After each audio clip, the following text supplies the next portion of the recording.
Whether it's an expulsion, a teenage pregnancy, drug use, or school violence, there's a lot of students who don't stay in school and graduate high school.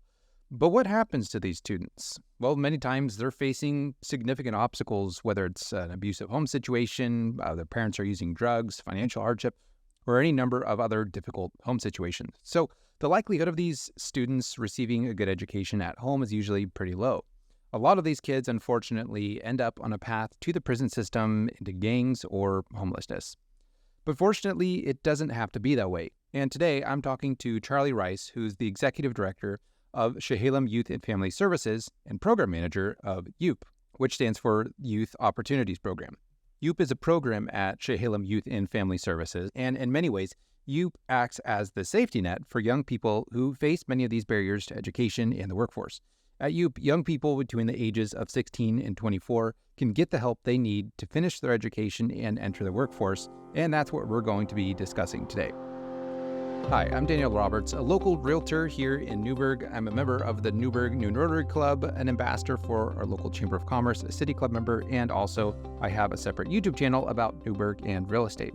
But I love this town. I love helping people move here, and I love sharing about all the great organizations and people who make this town the great place that it is. And that's really what this podcast is all about. Sharing stories of hope and generosity in Newburgh and the surrounding area with the idea of helping people be inspired, getting involved, and having hope for our future. So I hope you enjoyed today's conversation with Charlie Rice as we talk about you. Well, Charlie, thank you so much for being here with me today. Look forward to doing this episode together and learning about Yoop and Chehalem Youth and Family Services. It's good to have you on. Thank you for inviting me. You are very welcome. So many people in Newburgh probably have heard somewhat about Chehalem Youth and Family Services and Yoop, but there may be some ambiguity about how they work together or what the different programs do. So would you mind just by starting of what is Chehalem Youth and Family Services and Yoop, and then you can also share your position within that as well as Executive Director. Yeah. About 50 plus years ago, there were some George Fox college professors who noticed there were no social services in Newburgh, and they wanted to make something happen. So they got together, and that was the creation of Chehalem Youth and Family Services. They called a former missionary to oversee the organization and act as executive director at that time, Bill Cathers, and he served for many, many years until he retired. At one time, Chehalem Youth and Family Services provided residential treatment for middle school and high school age youth who weren't able to live at home for one reason or another. Some didn't have homes. Some were wards of the state. Others had homes that we were hoping they could go back to once they were stabilized emotionally and behaviorally. And so the residential treatment program helped those youth. A little later, Chehalem Youth Family Services opened a counseling center. And then shortly after that, they started the Youth Opportunity Program that we call Yoop. So we've got the first two letters of youth, Y-O, first two letters of opportunity, O-P, stuck them together and made up a word, Yoop.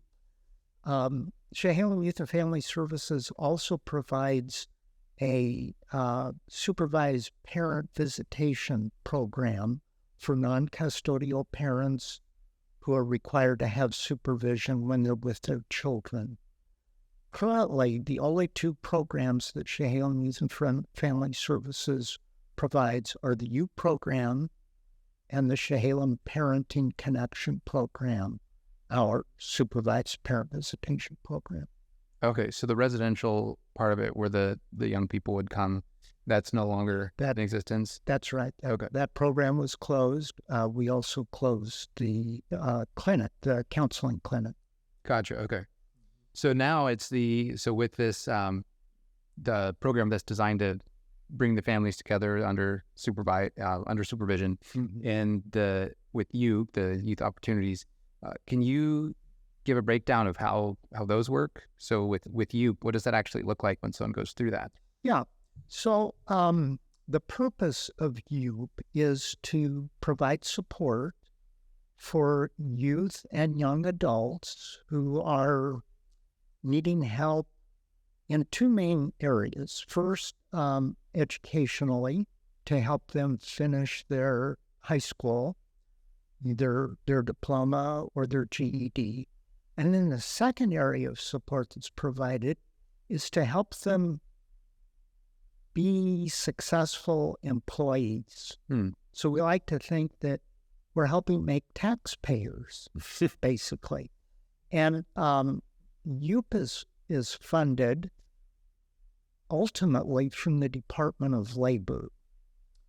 Back in the late 90s, 1998, the government decided that they wanted to help people get to the point where they didn't need to rely on the government as much for various programs, food stamps, other welfare type programs. And so they thought if they could invest tax dollars into helping people make more money, they might not need as much help from the government. So they passed a law called the Workforce Investment Act. The idea was to invest tax dollars into helping people get to the point where they could make more money and be more self-sufficient, not have to rely on government programs as much. Yeah. And the way that worked, they sent these tax dollars out, and they still do. It's still working across the United States. Here in our area, the local workforce board located in Salem is Willamette Workforce Partnership. They then distribute those funds to the 4 counties that they oversee, one of which is Yamhill County. And so about 14 years ago, Chehalem Youth and Family Services applied to be the Youth Workforce Development Program for Yamhill County. And we were awarded that grant. Oh, wow. Okay. And so that's a renewable grant. Every 3 years, we have to apply again. We're coming up for renewal in 2024. The contract is renewed annually. And so our direct funder is Willamette Workforce Partnership in Salem. But ultimately, the money comes from the Department of Labor through that Workforce Investment Act, that law.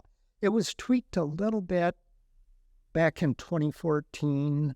They added some opportunities and changed the name to the Workforce Innovation and Opportunity Act. But it's still the same idea, help youth and young adults become successful. So what kind of skills are taught during this program? Well, first of all, we help them finish their high school. Many come to us, most, as high school dropouts who have decided to get their GED. And so there's tutoring and providing ways that they can learn what they need to learn to pass the GED test, including our partnership with Chemeketa Community College, which has a very strong GED preparation program. Some of our participants are able to take advantage of that. Many of our participants are done with school. It just didn't work for them. Even Chemeketa Community College's GED preparation program. And so we provide in-house support to tutor them, to help them learn what they need to pass those GED tests.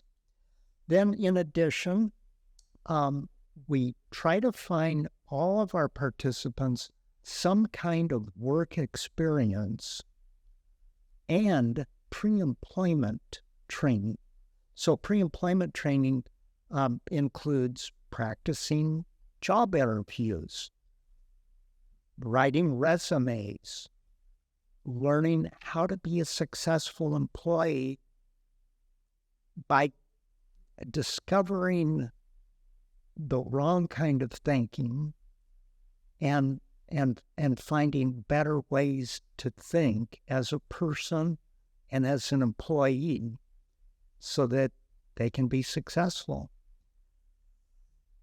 As far as the preparation for a career, for a job leading hopefully into a career, we're able to help them get their driver's license. If they need work clothes or interview clothes, that government money, ultimately from the Department of Labor, allows us to support them with the cost of those kinds of things.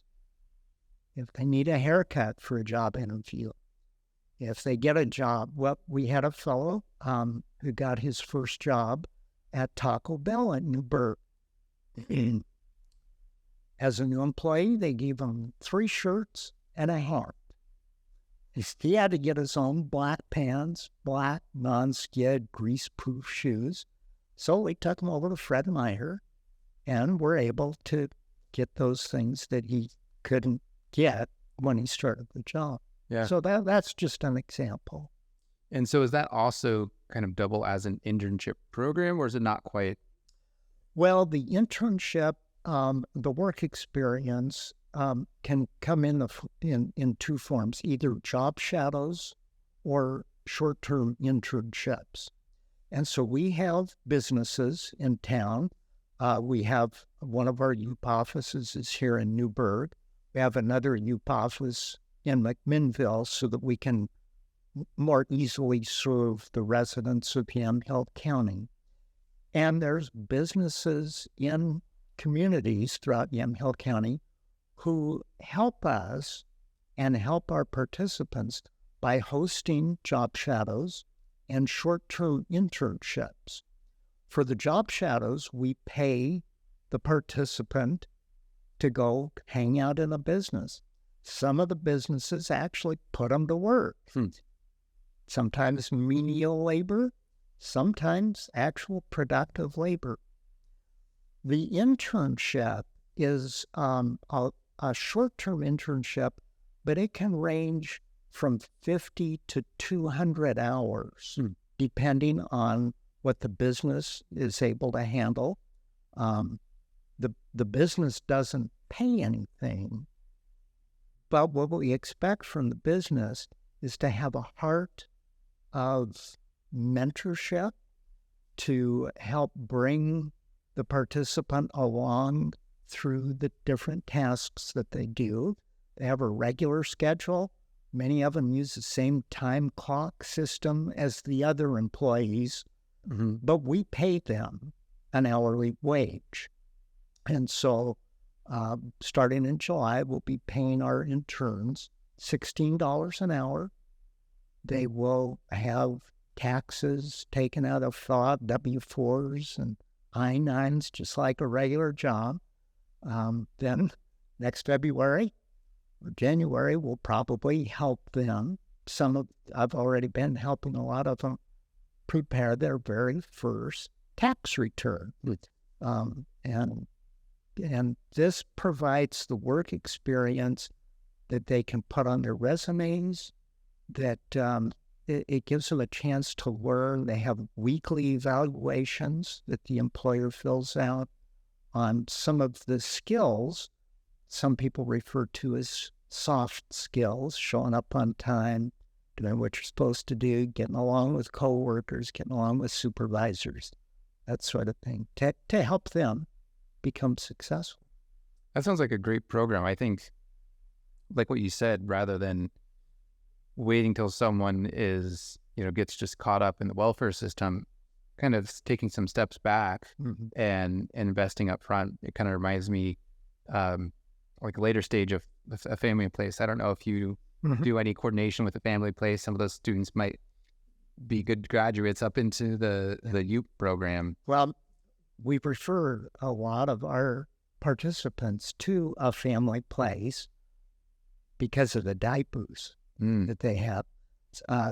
Some of our participants are single parents with little babies, and a family place we consider to be one of our community partners. Yeah. So what is the age range of people who come through the program? We can enroll ages 16 to 24. Okay. Once they're in and say they turn 25, they don't age out. So the 16 to 24 bracket is for the enrollment. Okay. And then when they have met their original initial goals, and that might be getting their GED, getting a job, getting their driver's license, maybe starting some classes at PCC or Chemeketa. Once they've met those initial goals, then decided on a case-by-case basis, they are graduated into what we call follow-up services, where we can still provide support, support with transportation, whether it's gas cards, bus passes, to get to a college class or to get to work. We can provide that support for an additional 12 months after we graduate them into follow-up services. But from the point of enrollment to the point where we graduate them into follow-up services varies from individual to individual. Some, it might take 2 or 3 months. Others, it might take years, and it has. We have one who recently graduated into follow-up services after having been with us 6 years. And so it's a very individualized program. And I imagine some of these people who it takes longer have probably experienced a lot of trauma or some type of hardship I can only imagine, trying to go through a program, and if you don't have those soft skills developed, and it's kind of like, okay, let's try this again. Yep. And imagine that takes a lot of patience. It does. And many of our participants come from families that have not provided as much support as some other families provide.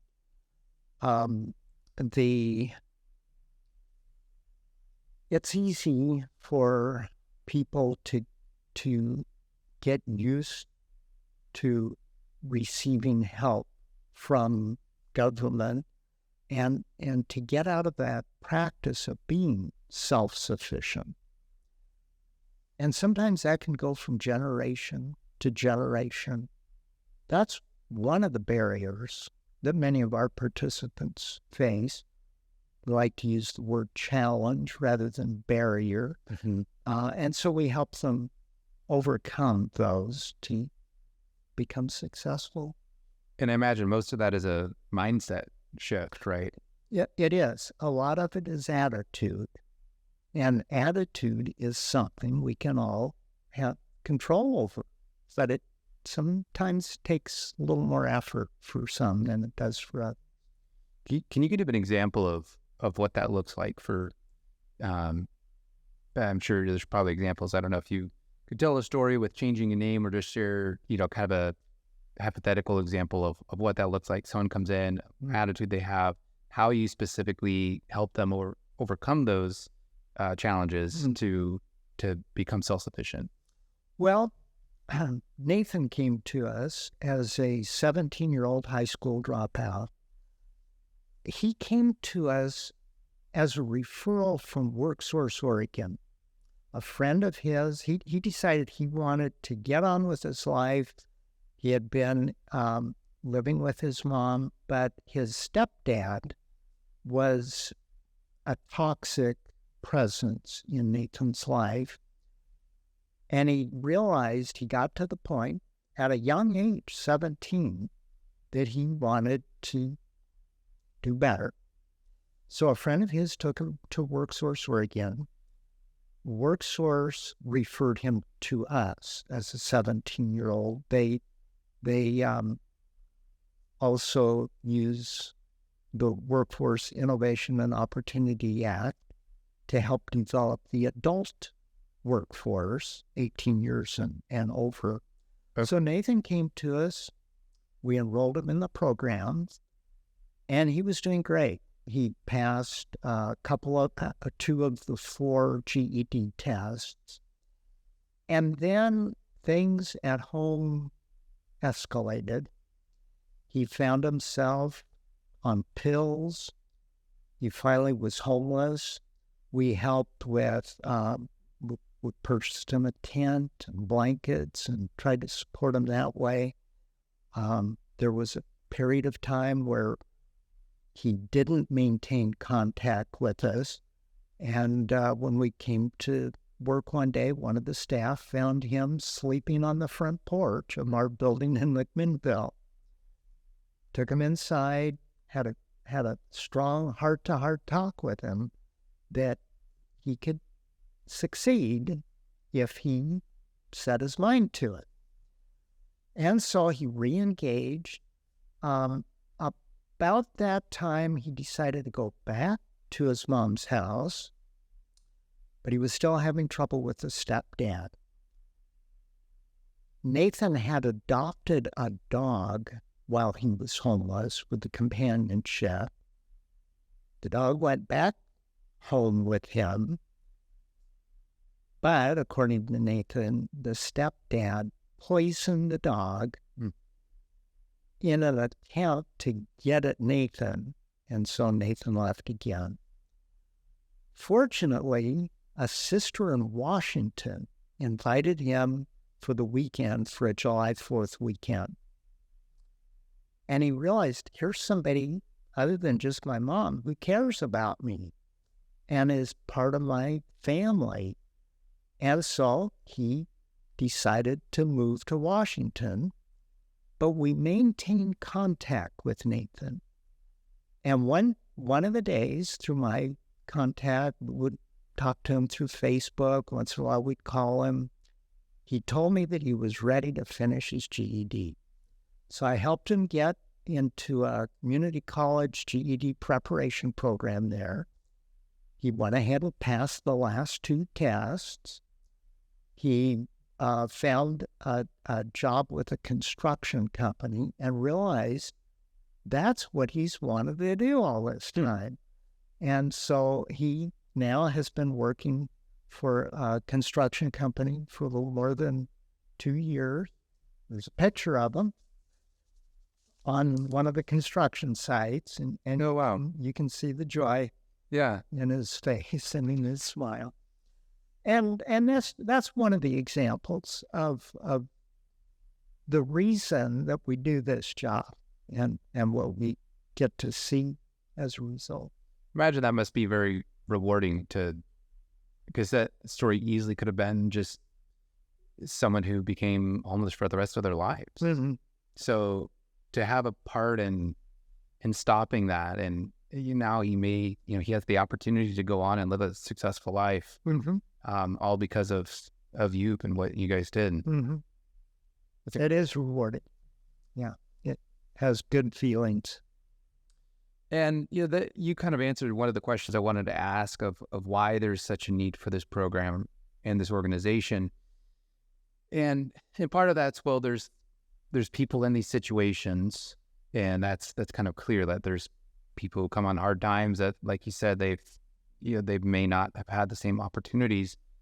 And I think part of it too is over time as society, there's kind of been a breakdown in family units of I don't even know the right way to say it, but it seems like, and I guess this isn't even a recent thing, but there's people who are kind of failed by their families, and that can be a generational thing. When you look back at some of these generational things of people, you hear someone's story and realize, oh, okay, now I understand. So one of the episodes we just did, Love Inc., I'm a volunteer there, and I often do intakes with people and hear the stories of many people who could have really benefited from you if they had known about it. but your people don't know about these things. And I guess that's part of why I'm doing this podcast too, is to share the word and spread the word. Because if someone doesn't know about what you do and you don't know about them, that's a miss. Yeah. And then they go on and so what are some of the things you do, I guess, to outreach to people and try to find those people who may never have heard about Yoop and say, okay, how can we help more people? Mm-hmm. We maintain contact with the high schools in Yamhill County, the counseling and the administrators, and we receive referrals from the high schools throughout the county for those students who aren't quite making it there. We also maintain contact with the youth probation department. I attend Newburgh Ministerial Association meetings just to keep people aware. We will visit the Chamber of Commerce Greeters Networking program from time to time, and once in a while we host greeters, and just trying to stay in the vision of the community so that they see that we're here. Yeah. Is the Newburgh Ministerial Association, I thought that was only for local pastors. Is that open to other people? Yes, it is. And so sometimes Love Inc. will have a representative. George Fox usually has representatives that attend that as well. Okay, so it's kind of by invitation. They can determine who. I think you could invite yourself. Oh, okay. Yeah. I guess that might be a side conversation, but I've kind of wondered, there's, especially being a part of Love Inc. and talking to Thomas, that whole organization is about helping churches and getting collaboration and that kind of thing. It's a very community-minded organization, the Newburgh Ministerial Association. It might be worth reaching out to them then. Yeah, So that's interesting. So you guys are kind of the safety net in some ways that people, and I was talking to a friend who's a dean of students at a school in Oregon, and he mentioned a lot of these students who they drop out or say they're expelled. Someone gets into trouble, they're either suspended or they're expelled, and many times at that point they don't make it. They don't get back, and they usually aren't motivated to get back on track and graduate. And he was kind of lamenting, like, man, there's not really a good safety net. Like, a lot of times these people just kind of are pushed out of the system, and then they just, who knows what happens. And there's some things some efforts to try to engage with those people, but it sounds like you kind of have positioned, or Yoop has positioned itself as really that safety net to say, okay, you hear those stories, or someone drops out or they're expelled. Is that kind of when you engage and begin to get involved? Yeah, and the way it works is we like to have the youth or the young adult contact us to set up the beginning of the enrollment process. It's basically a two-step enrollment process. The first step is to attend one of our orientation sessions.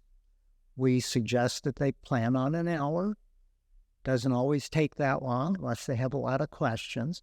And these are generally one-on-one orientation sessions. Sometimes we'll have a group, but mostly it's one-on-one, where we explain the program and the expectations, and then we ask them to think about it, sleep on it, see if it's something they really want to do. If all they want to do is get their GED, and not have to go through the financial literacy course that we offer and do the internship or the job shadow and all the other kinds of things, if all they want to get is their GED, then we help them get connected with Shemeketa's GED program and explain how that works and how they can do that. If they enroll in our program, then it's all free, and if they wanted to go to Shemeketa, we would pay for it.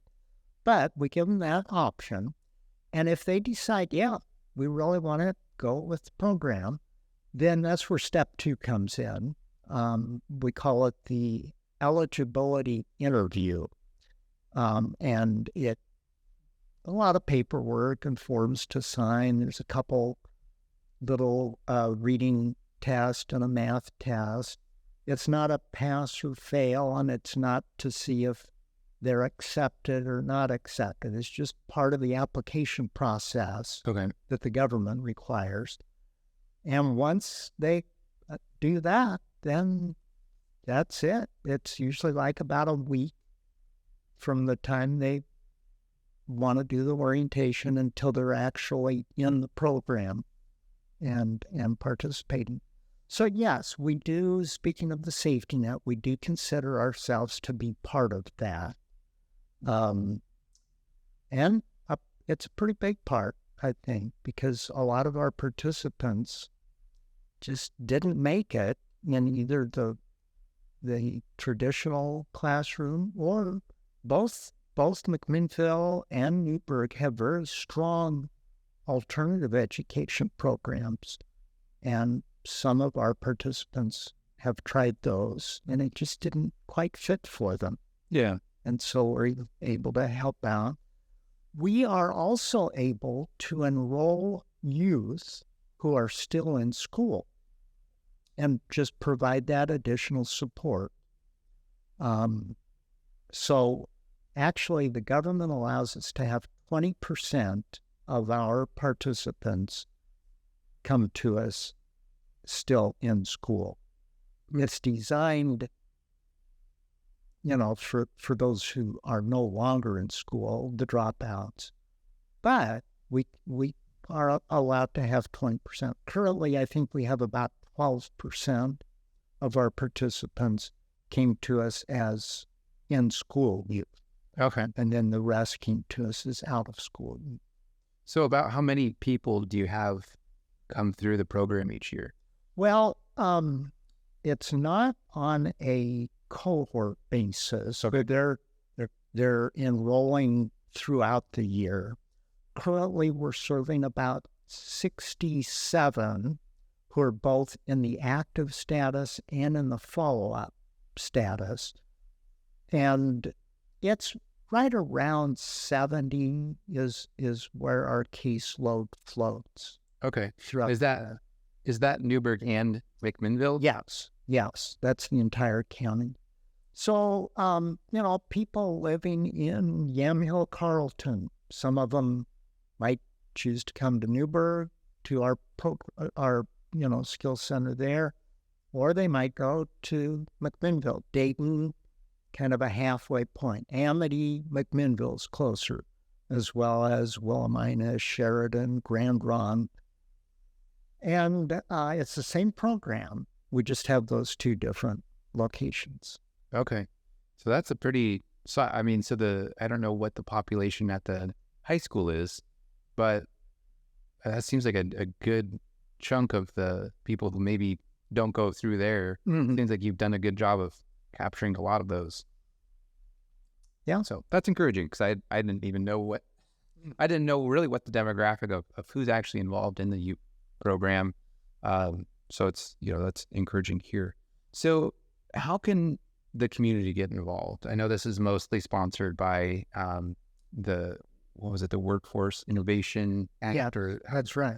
Yeah. So what about the community? Is there ways for people to contribute or get involved or volunteer? Yeah. So we'd like more businesses to contact us willing to host job shadows and internships.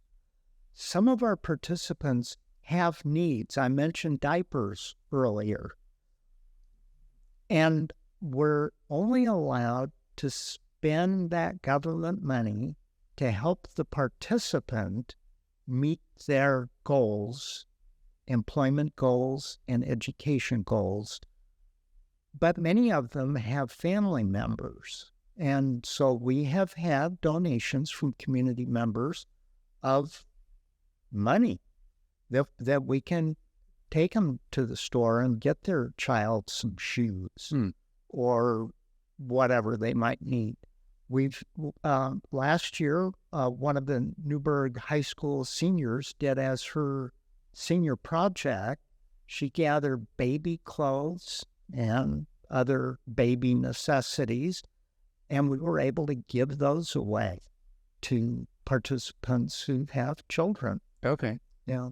So So is it, if you have the resources, you do it yourself, and if not, you refer to a family place a lot of times? Yes, Okay. that's right.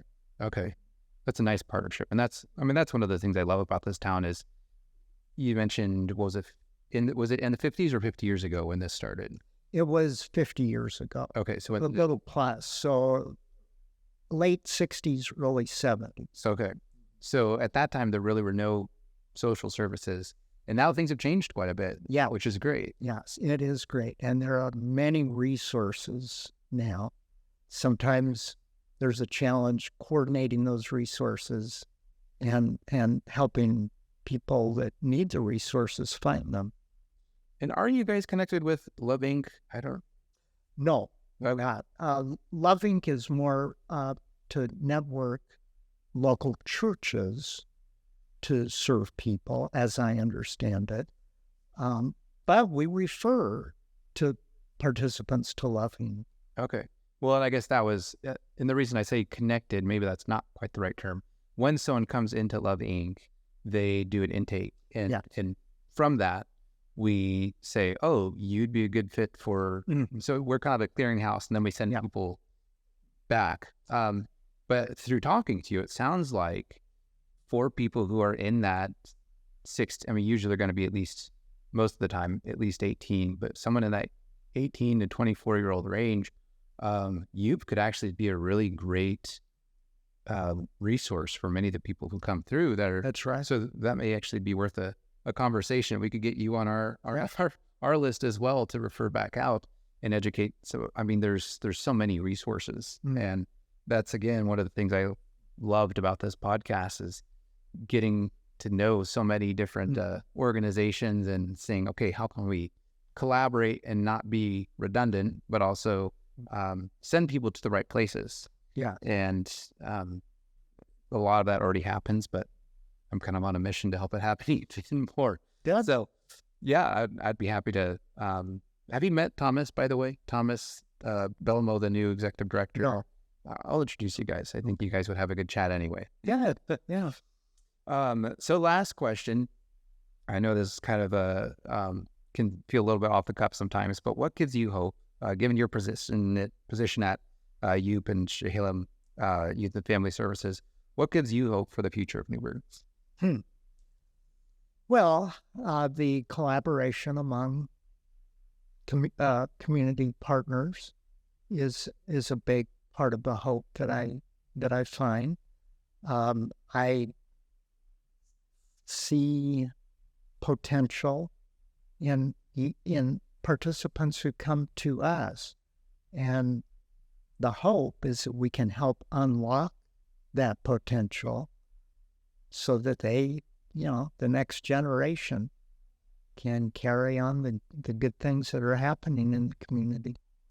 And one of the things I've loved about, and even just that story you shared about Nathan, is, who knows what's going to happen with him. Mm-hmm. He could be someone that becomes a voice for change in the future. Mm-hmm. He could be someone who has a family, and his kids could create the next new great invention of our generation. Sure. And, we never know that the change and the impact we have on one person's life, how that can have a rippling effect that goes farther, beyond anything we can imagine. So I want to personally say thank you for investing your time and a big chunk of your life into investing into the next generation. Thank you. I don't think either of us will ever know the impact that it has, but all I know is that it's significant. Mm-hmm. Thank you. Well, thank you so much, Charlie. It's been great talking to you and learning more about Yoop, and it's a great resource for our town. Look forward to getting this message out to the community. Good. Thank you. Appreciate being here. Thank you for tuning in to the Giving Town podcast. If you enjoyed this episode, please consider sharing it with a friend who you think might benefit from hearing it. While more and more people are continuing to hear about this podcast, I still need your help to spread the message about all the people and organizations that make Newburgh so great. Well, thanks for tuning in, and I'll catch you in the next episode.